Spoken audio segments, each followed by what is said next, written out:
तुम्हाला जर भात खायची इच्छा आहे तर एवढा तुम्ही बाउल भरून भात खाल्ला तरी पण फॅट लॉस होणार आहे, कारण हा आहे फॅट लॉस राईस.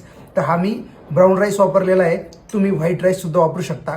चला हा कसा बनवला आहे त्याची रेसिपी जाणून घेऊया. पोटभर खा, तुमचं वजन सुद्धा कमी होणार आहे आणि तुम्ही एकदम हेल्दी राहणार. फॅट लॉस राईस कसा बनवायचा आहे त्यासाठी काय काय लागतंय तर पहा काय काय घेतले मी.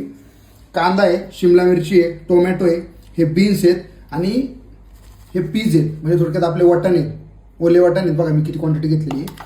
आणि राईस किती बघा, एकच वाटी राईस आहे, एकदम थोडा राईस आहे. हे सगळं वापरायचं आहे तुम्हाला.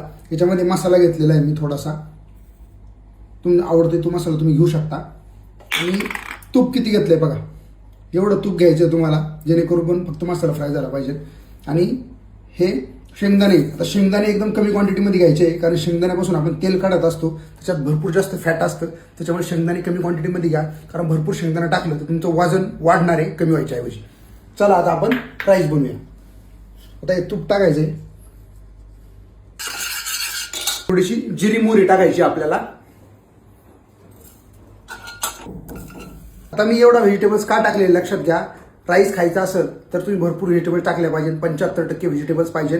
राईस फक्त 25% पाहिजे नाही, तरच तुमचा फॅट लॉस होणार आहे. आणि याला फॅट लॉस राईस त्याच्यामुळेच मी म्हटलेलं आहे, कारण कॅलरीज खूप कमी होऊन जातात. तुम्ही पोटभर खाल्लं तरी तुमचं वजन कमी होणार आहे आणि चांगला तुमचा फॅट लॉस होणार आहे. एवढ्या व्हेजिटेबल टाकायचे आहे, तुम्ही पाहिजे तेवढा तुम्ही टाकू शकता तुमच्या व्हेजिटेबल्स. पहिल्यांदा कांदा टाकून घ्यायचा आहे.